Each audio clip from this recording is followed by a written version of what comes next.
morning, everybody. We just wanted to welcome you this morning to our 2018 Grants Breakfast. And we have a wonderful group of organizations represented in this room. Grants Committee, it's the best committee at the Key Biscayne Community Foundation, is me and Joan McCon. We have Eric Lang, who wasn't able to be here today, Stacia Smith, who also is not able to be here this morning, and Kenneth Cotto. So we're the ones that get to sit down and review all your applications and see all the amazing work that's being done out in the community. So we're very grateful for everything that you all do to improve the quality of the world that we live in. So we thank you for that. Melissa, can I just say, Melissa is the Executive Director for the Key Biscayne Community Foundation. Good morning, everybody. Thank you for being here. George started the Key Biscayne Community Foundation with Ana Gloria Rivas Vasquez. How many years ago now? 14? 14 years ago. So,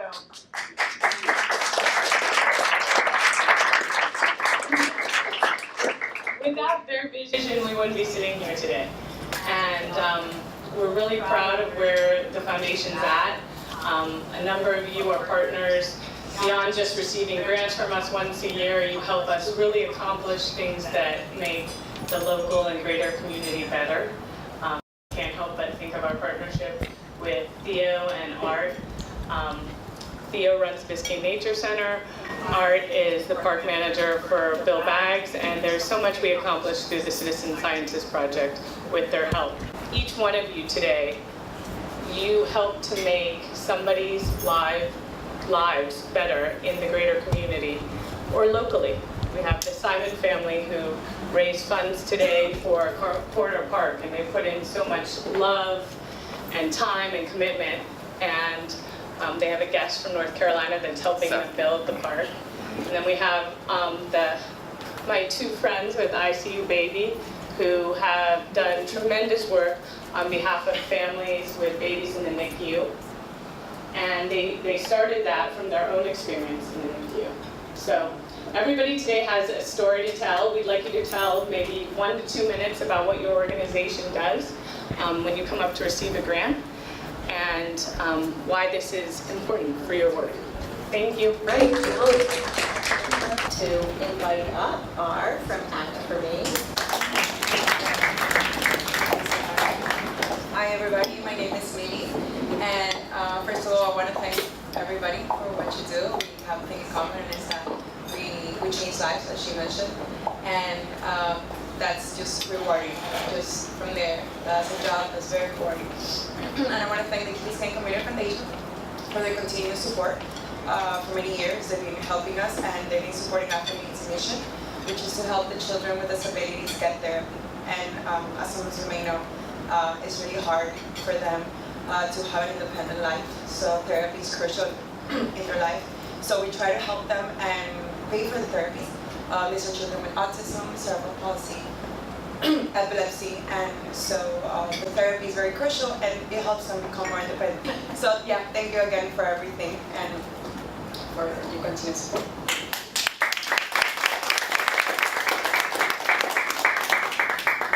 And then we have Big Blue and You, who's doing a lot of important environmental work.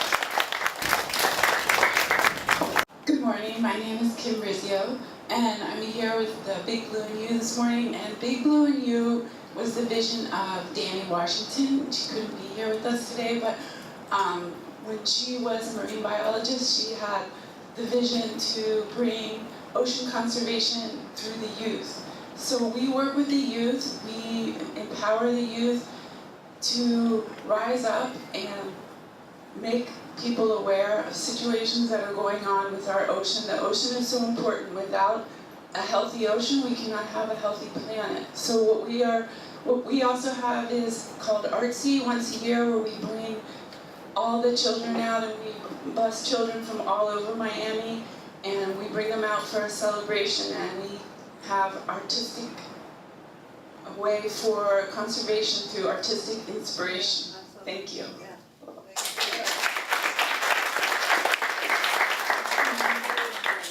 we also have a grant for the Chabad House. Is there anybody representing them? I don't see Rivka. She was supposed to be here, but something came up. Okay. She apologized. Oh, lady. Give you a dream.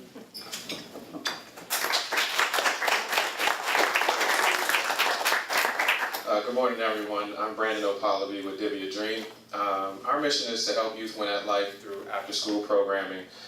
STEM Saturdays is where what we like to call, we turn a community center into an incubator of excellence.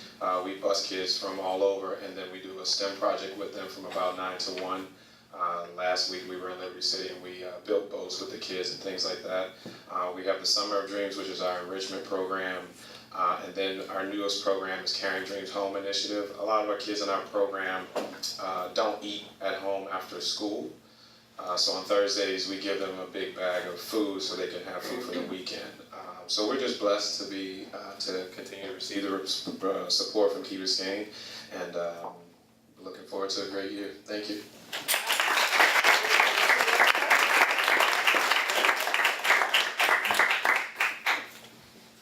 All right, Florida Children's First.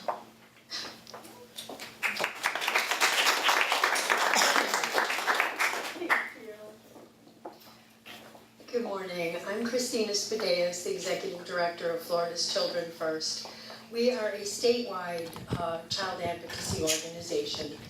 We're not located in Miami-Dade, but we do have a chapter of our youth advocacy group called Florida Youth Shine. We advocate for kids in foster care and kids who are disabled. And we do it by a variety of methods, but the most rewarding part of my work is working with Florida Youth Shine. And these are kids that are ages 13 to 24. They are in or have aged out of the foster care system, and they learn to be advocates. They have a voice. You've seen these kids in Parkland. We have seen this effect for the last 8 years that Youth Shine has been in existence, almost 10 years, excuse me. We have seen them make changes. We've seen them talk to legislators and seen the looks on faces where you know they're winning, you know they're getting through. So because of their efforts, we bring them to Tallahassee, we bring them to Washington. Your kids in Miami, 3 of them went to Washington recently with us. And they talk about extending Medicaid for kids, that are from foster care, all sorts of issues that affect children nationally. But one of the things they did was they went to Tallahassee and they talked about their lives not being normal. How when they want to sleep over at a friend's house, they have to get a court order.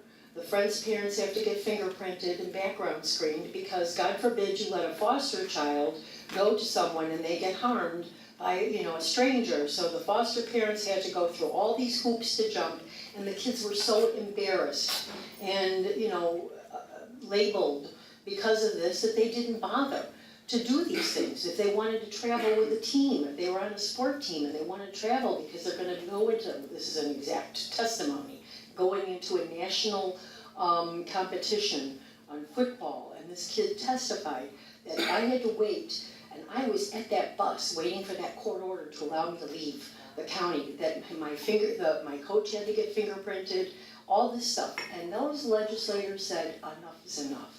And they created the normalcy bill in Florida, and we wiped all of that out. We let the reasonable, prudent parent standard. If a foster parent decides that an activity is within a reasonable, prudent parent standard, if this is a normal activity, you don't need fingerprinting, you don't need background screening. If you know your next door neighbor and you're best friends with them for 20 years, yes, your kid can sleep overnight, just like your own children would. So that bill became, by the end of the session, the impetus for national legislation. So I will tell you, our kids impact national law. It's just a wonderful thing. I talk too much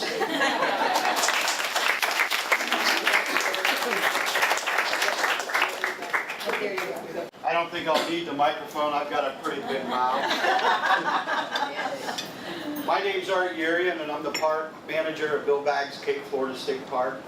And I'm here for the Friends of Cape Florida. The Friends of Cape Florida is what we call a citizen support organization for the park. All the funding that the Friends raise stay at the park. And we're able to do programs, special events, and things that we wouldn't be able to do with the state funding. they help supplement that. And I want to give a shout out to Theo that's here from the Nature Center. Theo wears a lot of different hats, and she is also the president of the Friends of Cape Florida and helped me pull that organization back together, and we're going to make a name for ourselves. And thank you for having us.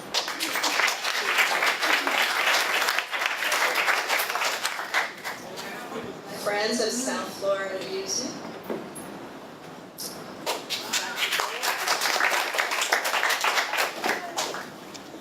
Hello. Hello. How are you? How are you? Very well. Very well. Thank you. Thank you. I'm a music person, so I sing wherever I go because musicians love an audience. So you're a captive one. You're waiting for your envelope to say hello. So it's just an audience.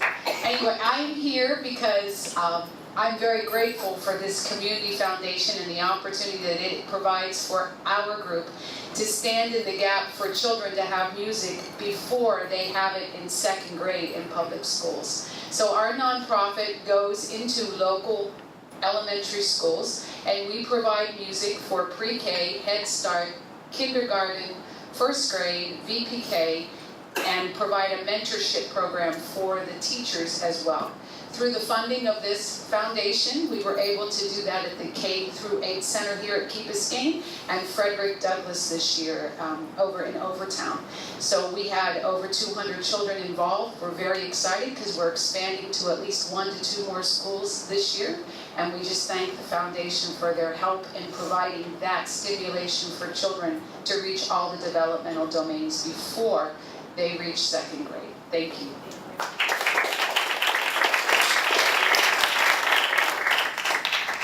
Presbyterian School.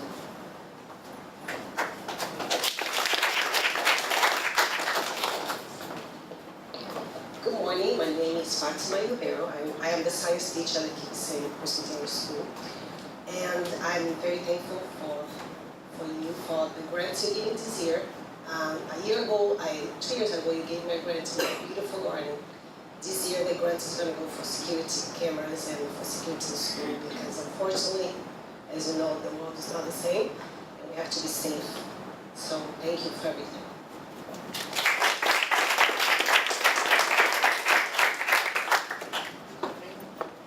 And the Nature Center. Yeah. So that covers the entire island.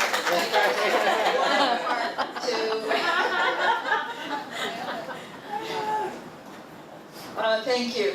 The Nature Center was formed back in 1969 by a Key Biscayne resident, Mabel Miller, and I don't know if to announce Mabel passed away 2 days ago at the age of 90 years old. So those of you who perhaps knew her, yeah, we can all say thank you for introducing us to all the natural environment of Key Biscayne, because Mabel was absolutely, you would just walk from here to the water and Mabel would tell you 25 facts about what you just saw and pick up little bugs and flowers, and it was just fascinating. So she was kind of a mentor for myself, and before that Marjorie Stoneman Douglas was a mentor to Mabel, and that's how Marjorie got involved in the Nature Center, was through Mabel. A little bit of history. But thank you to the foundation. They have supported us through all their years. We try to bring nature to everyone on Key Biscayne. Again, it's island paradise, and we just need to keep it that way. And through education, it's the best way to do that. So we have 200 children a day come through the Nature Center. Lots of children from all the schools on the Key come. And I think this grant that we've just applied for is to help get an Earth Day going for Key Biscayne and for all the people to come over to Crandon and walk the trails. We have 165 acres behind the building, which Mabel and Marjorie Stoneman Douglas had declared a national educational area back in 1976. So talk about two women that had a vision. Now that's 165 acres, less than 8 miles from downtown Miami, that is preserved for forevermore. So these are the type of things that we bring to everyone's attention, and please come out and visit us and walk that 1 mile walk from the Nature Center to Bear Cut and back. It's fabulous. So thank you again for all your support, and we love doing things for the community.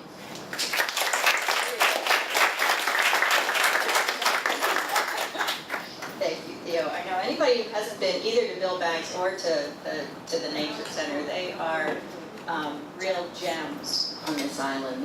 They're for some, they're kind of hidden treasures. So I encourage all of you to go out there and check it out. The Mast Academy.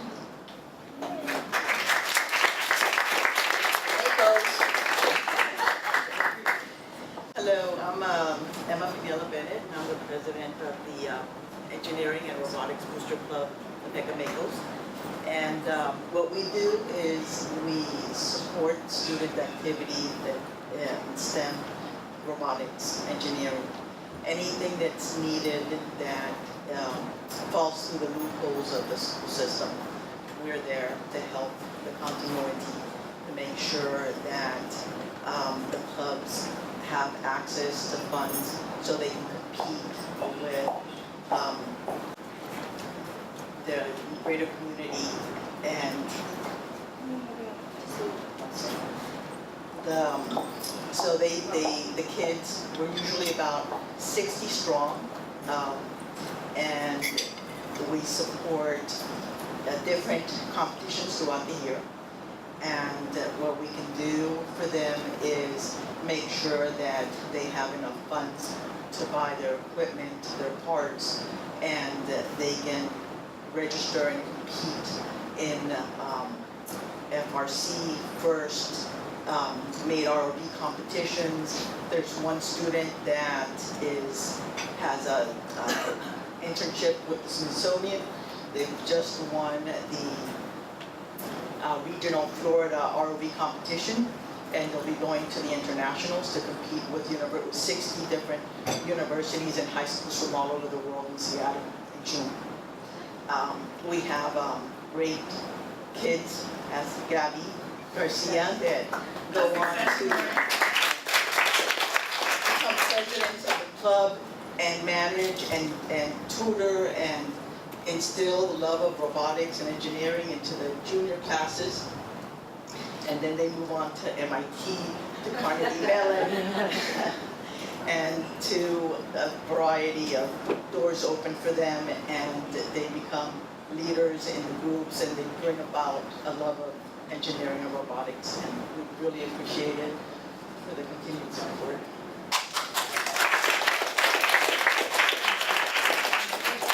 I'm going to back up on the list just a second and go back to the ICU babies. This is a group that is actually part under the umbrella of the Community Foundation, so your funds get transferred internally. But I still want you to be able to come up and tell everybody about what you did. Thank you. Good morning. I'm Elizabeth, and this is Nicole, and we're the founders of ICU Baby, which was, of course, born by personal experience. Our mission is to support families with babies in the NICU, and we're currently in Holtz Children's Hospital, which is part of Jackson, and South Miami Hospital, which is the largest NICU for the Baptist Health System. Thanks to your support. I mean, they've been with us for 4 years as a fiscal sponsor, and now as grantor, I guess. We've helped over 2,000 families that have NICU babies here in South Florida and internationally when they come. We are the only organization in South Florida that supports families in the NICU, and we're very proud to have volunteers actually in the NICU offering bedside support. So we've accomplished a lot with your help, and we really thank you for this. Nicole's going to talk quickly about one of our projects. Sure, just the one. We have about 5 projects in the hospital. As Beth said, we visit the families weekly, and we go bedside to bedside, offering one-on-one parent support with those who have had the same experience. We do suppers of support, where we offer dinner in an informal support group setting to families. We have an ICU read program where volunteers read to the babies who aren't visited often. We have a new bereavement program where we recognize the babies who don't make it. And the grant that we were receiving today is for our transportation program. And with that program, We offer financial assistance in the form of gas, parking, bus passes to help families who are low income, who otherwise aren't able to visit their babies. We want to get them to the hospital. So thank you for the grant today, because that really enables us to help so many families be able to visit their baby.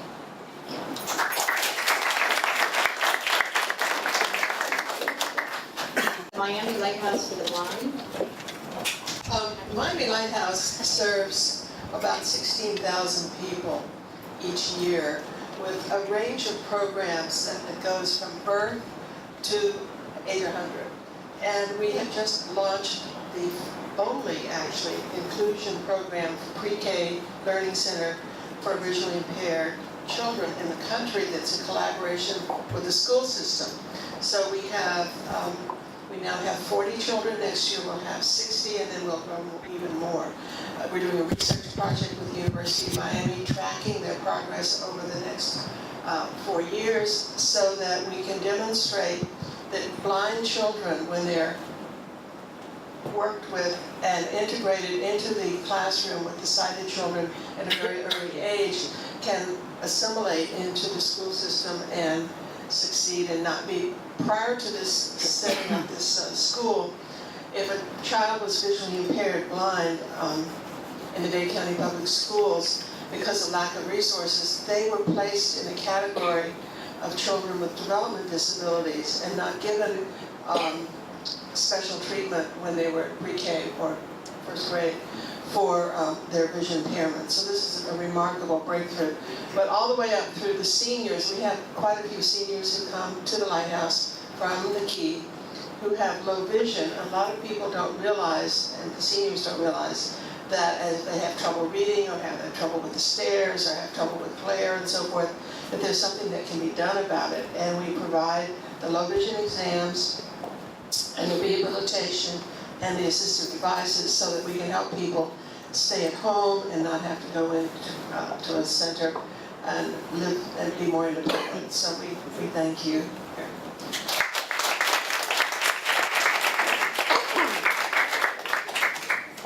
Miami is kind. Oh, here we go.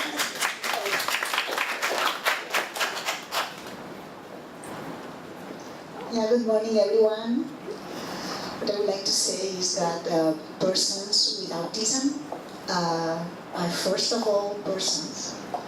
And that seems pretty obvious, but I think for me it's very important that everybody understands that, because that means that autism doesn't determine you, that you are a person. And as a person, I'm very close to many young adults with autism, and I can tell you that they have exactly the same dreams and passions that other young adults that don't have autism have. So that's my first note. Thank you so much for the grant. That's amazing for us. We are a very small organization. I'm Silvia Planas. I'm the founder of Miami is Kind. And what we do is that we employ 7 young adults with autism. And what they do is that they are bakers, so they were all trained in culinary arts. So again, like everybody else, they did their studies, they put their effort, they are trained. Of course, it was in a special setting that makes things adapted to their needs. But they are bakers, and they are chefs, and they prepare beautiful macaroons that you can buy even here in Key Biscayne, in the Golden Hawk. They were so kind to have our products in their store. And you also find them in Whole Foods and other stores. So we are very proud. We started in the farmers markets and with 2 bakers. That was 3 years ago. Now it's our 3rd anniversary. And we were 2, and now we are 7. I always feel overwhelmed that I would like to do more, because the numbers are, the numbers, they scare me when I say them. Because it's now new data from the Center of Control Disease, is that 1 in 58 children have autism. They always talk about children. Of course, they grow up and they become adults, and they become unemployed adults. So it's 10,000. I did research in South Florida, young adults that want to work and are unemployed. So I employ 7. So I feel like, okay, we do, and with grants like this from the Key Biscayne Community Center, we can do a bit more, but we really need to change those numbers. It's so unfair and so discriminating that we have 90% of that population unemployed. So okay, but there's hope. There's hope. We can support them. Yeah, everyone in fact can employ people with autism. So I did it as a mom. I have a son with autism, and he was my inspiration. He's severe, so I'm not even sure if one day he can work with my Einstein. But yeah, anybody, any business person can decide to employ somebody with autism, and they are amazing people. They cannot lie, they don't find shortcuts. So much better than I am. Thank you.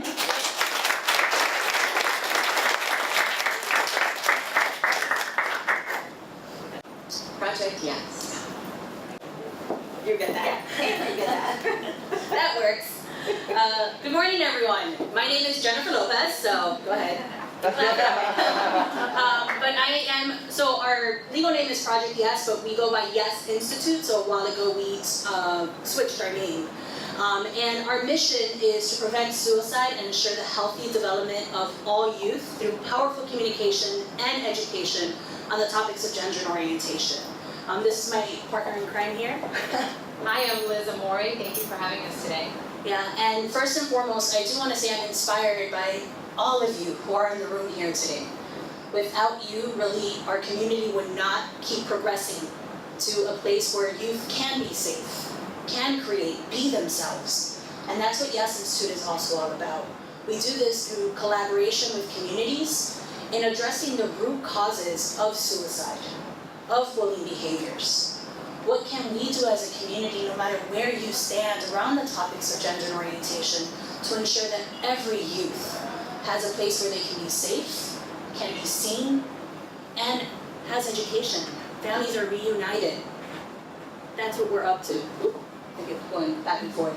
And thank you, Key Biscayne Community Foundation. Through your foundation, we're able to expand our unmet need of education, where schools, teachers, educators, administrators, school, youth are empowered with tools to use their voices to decrease those behaviors around bullying and around suicidal ideations. And we do that with your help as well. So thank you.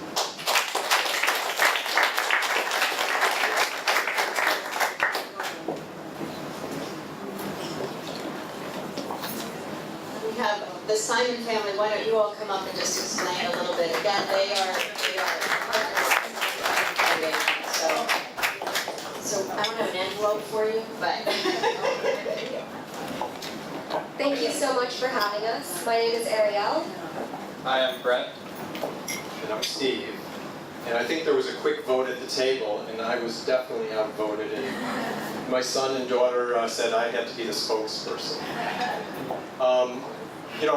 First I want to thank Melissa and the Key Biscayne Community Foundation. Before I really tell the story of our story today, just as you said a moment ago, I'm really touched by all of the stories in this room, and I have to call out one particular organization when I look at ICU Baby, because our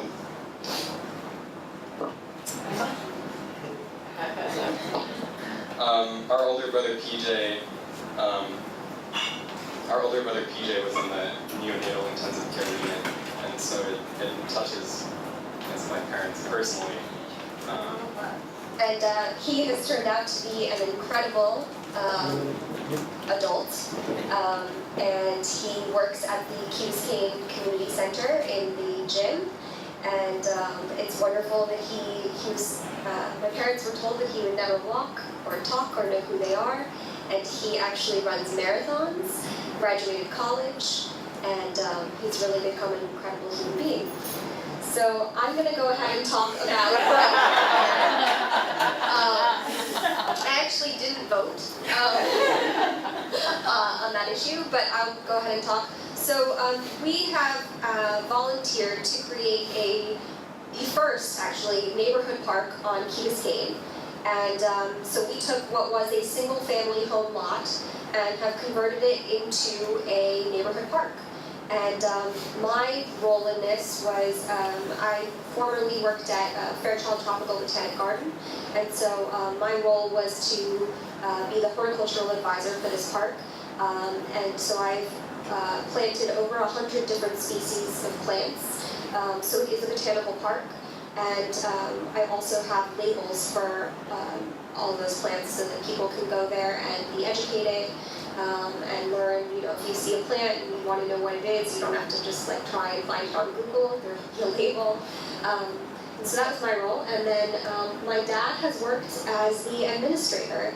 So he has been the really the glue for this whole thing, and he's brought it all together between working with the village of Key Biscayne, working with all of the different subcontractors and for people that we've worked with to. One of whom is here. Peter of Timber Artisans has helped us with. He's built the pergola that my brother designed and furniture for the park. And my brother Brett here his background is that he is an architect. And Not licensed yet. he's licensed in Denmark, and he does furniture design as well. And he did the overall landscape architecture design for the park. And so we've been really, really pleased to bring this to the community as a nice place where both kids can play, people can just relax and enjoy themselves, and they can learn about nature. Did I cover everything? So let me, by the way, and my only role in this park is I bring the emotions. They have the knowledge and the background. And actually, I'll just, getting back to this, just a real quick story of how we got into this. The village had a workshop right after they purchased this piece of land. And that workshop was really not a design workshop, it was for the use. What kind of things did the neighbors want there? And after hearing what the different elements were that people wanted to see in the park, I came home and I looked across the dinner table at Brett and Ariel.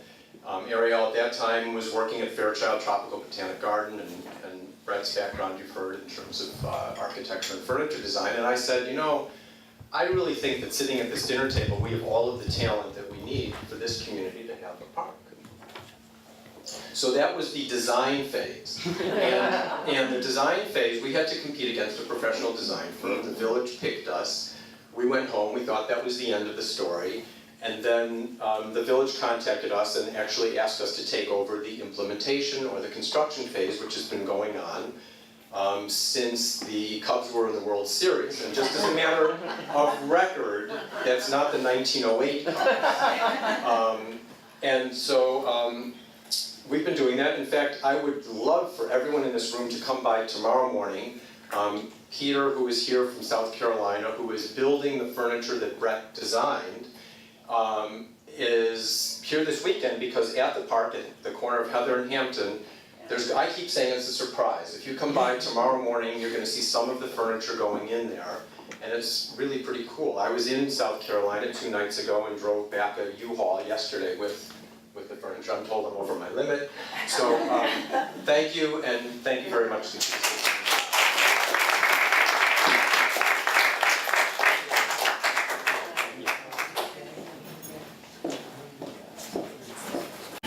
the Daly Foundation.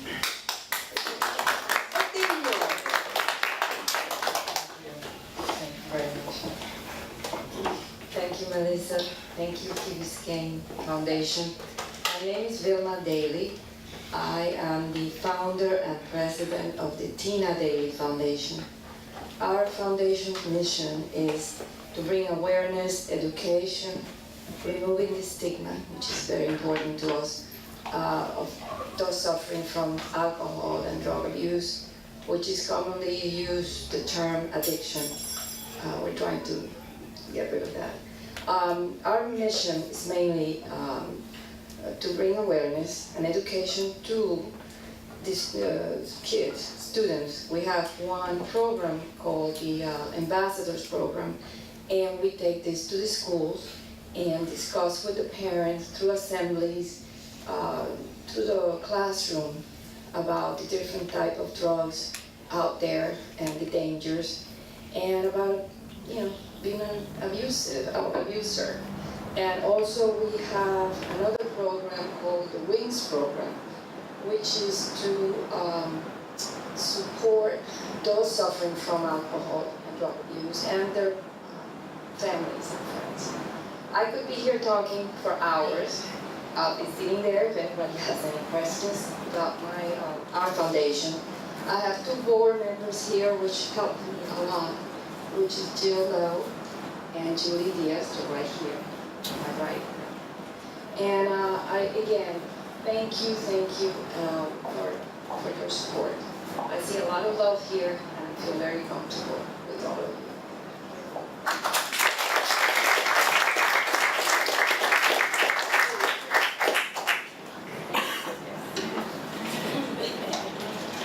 And last but not least, do we have anybody from George W. Carver here?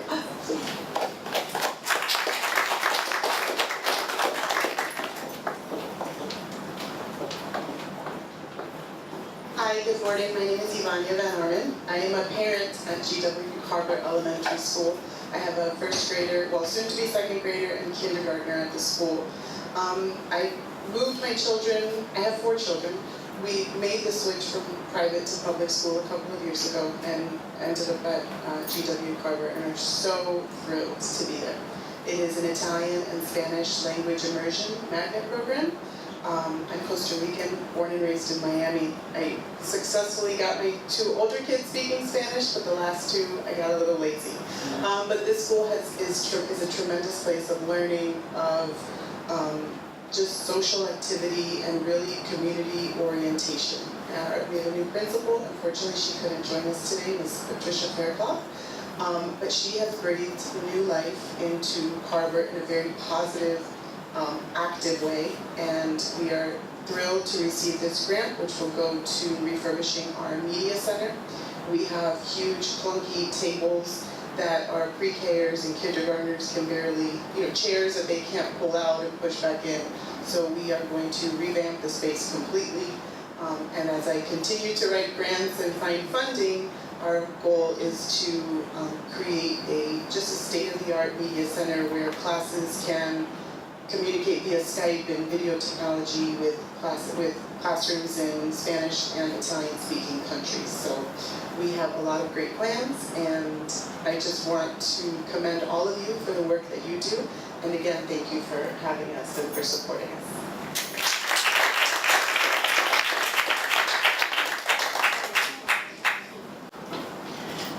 That's all we have this morning, right? It is. I hope you all, now that you've had a chance to sort of hear what everybody else is doing, I hope you all take a few minutes after we say goodbye to kind of make those connections and talk to some of the people that might have some synchronicity with the work that you do, because that's one of the things we like to see happen when we pull these people together. Thank you guys. Thank you all for coming.